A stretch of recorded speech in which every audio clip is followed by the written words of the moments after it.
Bonjour, nous allons voir comment faire pour écrire un programme en bloc ladder à partir d'un schéma qui en fait est un schéma de sens de rotation. Donc le schéma de sens de rotation d'un moteur, le voici, avec toujours cette même architecture, de la sécurité la plus élevée vers les contacteurs. Le bloc logique, le schéma du bloc logique, le voici. Donc on va retrouver de la même manière tous les organes d'ouverture et de fermeture du circuit, et puis les organes de commande, les contacteurs là, qui vont nous permettre de piloter notre moteur. Donc maintenant on va sur le logiciel Zelio.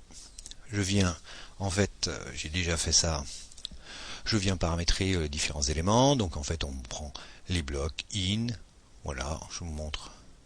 On fait ça comme ceci, on vient dans fenêtre de paramétrage, et puis ici on met un commentaire, par exemple, essai. Et puis là je peux lui associer le bouton que je souhaiterais, par exemple celui-ci. Bon, en l'occurrence, j'ai déjà créé un, je vais les supprimer, effacer, voilà. Donc j'ai créé mes arrêts d'urgence, mon bouton d'arrêt, mon bouton de navigation, marche avant, marche arrière, et puis relais thermique. Et de l'autre côté, j'ai créé mes sorties, et là que j'avais pas fini de paramétrer, donc on va mettre nos voyants. Un voyant vert qui va être rotation, ok, et puis ici mon voyant rouge qui va me dire comme quoi j'ai un défaut. Donc j'ai un petit peu avancé, voilà. Bien, eh bien on va mettre maintenant nos blocs logiques. Alors voilà mon voyez. Voilà. Et donc la première fonction c'est ARU bar. Donc comme là j'ai un ARU mais pas un ARU bar, donc je suis obligé de mettre un inverseur au tout départ. Donc je mets mon inverseur. Là, je vais juste faire un lien. J'ai créé mon inverseur ici. Alors je peux prendre n'importe quelle entrée, tout fonctionne. De la même manière que pour l'arrêt, c'est un inverseur. C'est bien un arrêt bar qu'on avait dans le schéma. Et là on ne sait pas le paramétrer directement sur le logiciel, donc on est obligé de passer par un inverseur. Je peux déplacer mes flèches pour mieux m'en rappeler ce qu'il en est. Et puis le troisième bouton d'arrêt, c'était concernant effectivement le relais thermique. Et donc là c'est pareil, je vais lui mettre un inverseur de façon à ce que ce soit cohérent. Ranger ça de façon à ce que ce soit au même niveau.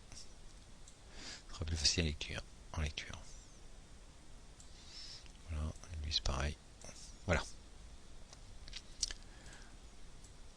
Donc là en fait j'ai créé les trois conditions. Il ne me faut pas arrêt, il ne me faut pas arrêt bar et il ne me faut pas relais thermique pour pouvoir avoir une condition à l'état 1. Alors on pourrait éventuellement l'essayer directement pour voir si cette fonction là elle fonctionne bien. Alors essayons, on va le mettre. Même si c'est pas mon équation logique pour l'instant. Voilà, si je venais ici dans simulation et je lui donnais un ordre de run, je viens cliquer sur un des éléments, et bien je vois que effectivement un des éléments ça interdit le fonctionnement de mon moteur. Off. Il faut que les trois soient off pour avoir une simulation. D'accord, donc vous pouvez des fois éventuellement simuler l'élément morceau par morceau pour pouvoir comprendre, pour vérifier que ça fonctionne bien. Donc je viens me couper. Donc là c'était pas ma fonction, donc je vais la supprimer pour l'instant, puisque c'était pas ça. Maintenant j'ai besoin de créer mon OU. Et mon OU c'est marche avant. Donc je viens créer un bloc logique OU. Je prends mon bloc logique OU. Voilà. Et je viens l'associer. Donc une fois que j'ai mon bloc logique OU, je vais remettre une autre fonction et on va les additionner les unes derrière les autres. De ce bloc de fonctions OU, c'est voilà, et ici,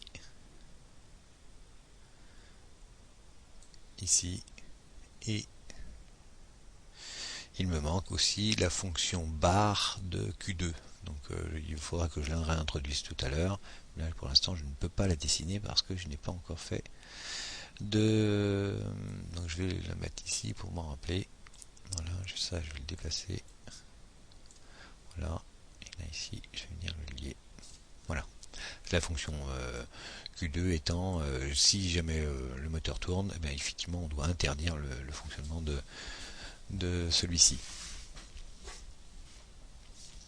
Alors je peux essayer voir si ça fonctionne, hein, toujours de la même manière, je vais en simulation, j'oublie pas de mettre en mode run. Si j'appuie sur off, ici, on voit bien ici, comme cet état-là était à l'état 1, je maintiens mon moteur à tourner. Si je relâche mon bouton, mon moteur s'arrête de tourner. Donc qu'est-ce que j'ai oublié? J'ai oublié de mettre l'auto-maintien de ce bouton-là, et l'auto-maintien, c'est de ma fonction. Donc là, ce que je vais faire, c'est que je vais prendre, alors je reviens en simulation, je reprends ma sortie, ici je vais mettre l'auto-maintien. Voilà, je mets l'auto-maintien en faisant simulation, run. Maintenant, si je viens appuyer sur on, je relâche mon bouton on, on voit bien que l'auto-maintien, comme c'est passé à 1, l'auto-maintien reste. Si maintenant j'appuie sur un bouton d'arrêt, et je relâche mon bouton d'arrêt, mon moteur s'est bien arrêté, donc là j'ai bien mis mon auto-maintien. Donc là maintenant j'ai plus qu'à faire exactement la même chose sur concernant mon deuxième moteur. Donc je reviens sur mon deuxième schéma. Donc les trois conditions là, préalables, elles sont valables de toute façon dans les deux sens de rotation. Donc je vais recréer un bloc logique de la même manière. Je vais le repositionner, on va se mettre à peu près dans la même disposition. Là voilà, j'ai besoin d'un OU aussi. Ici. Donc je prends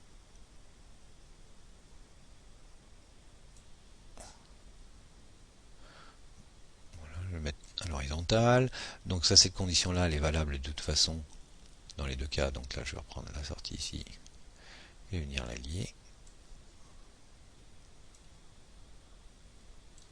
Là, et mon OU de la même manière. Hop là.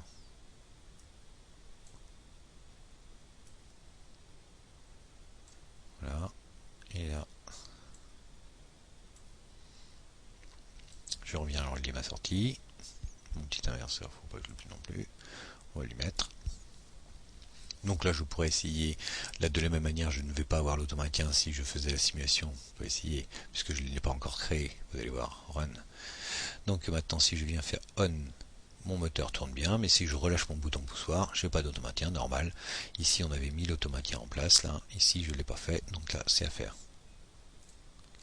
Donc on va mettre notre automaintien.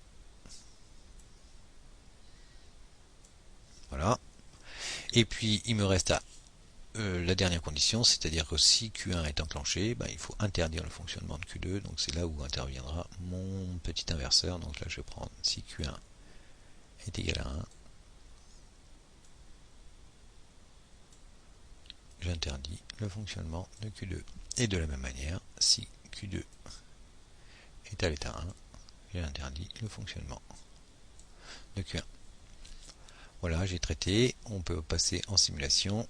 On va donner un ordre de run. Je viens faire mon bouton poussoir marche. Je relâche mon bouton poussoir. Ma sortie de mon moteur est toujours à l'état 1. J'appuie sur mon bouton d'arrêt, pas de problème. Je remets à nouveau mon bouton marche. Si j'appuie sur le deuxième bouton marche, là, on va l'enlever. On va enlever ça. Voilà. Donc là, ici, j'appuie sur arrêt, ça s'arrête. Je relâche.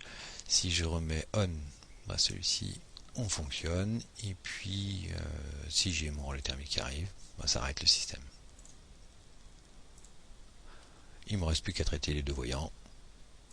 On va traiter les deux voyants. Donc là, pour voyant de défaut, si j'ai RT1 à l'état 1, donc je vais le lier directement. On va voir mon voyant de défaut. Alors là, si vous voyez, il faut faire attention parce qu'on ne sait pas trop par où il passe. On voit pas bien où sont les liens. Donc, et puis donc sur celui-ci, on n'a plus qu'à mettre un OU. Donc on va mettre un petit bloc logique OU. Voilà. Si j'ai Q1, j'allume mon voyant. Et si j'ai Q2, ici, j'allume mon voyant. Faisons la simulation. On va démarrer. On est tout off ici, donc je fais démarrage d'un sens.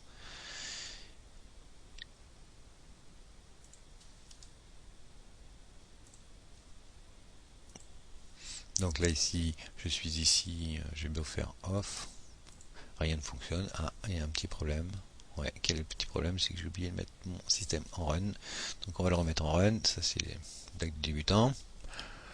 Donc je recommence, j'appuie sur mon bouton marche, bah, ici j'ai bien obtenu effectivement mon moteur et je vois bien ma petite lampe qui s'allume. Si j'appuyais sur marcher dans l'autre sens, bah, ça ne fonctionne, ça ne tournera pas dans l'autre sens, c'est normal. Là j'appuie sur l'heure d'urgence, je vais arrêter tout. Alors je désenclenche mon bouton on, je désenclenche mon bouton d'arrêt d'urgence, et puis maintenant si je pars dans l'autre sens, et j'ai bien mon moteur qui tourne dans l'autre sens et mon voyant qui lui donne, sachant que le bouton on n'est pas obligé, il n'y a pas de, il y a un automaticien, c'est un bouton poussoir. Donc ça fonctionne.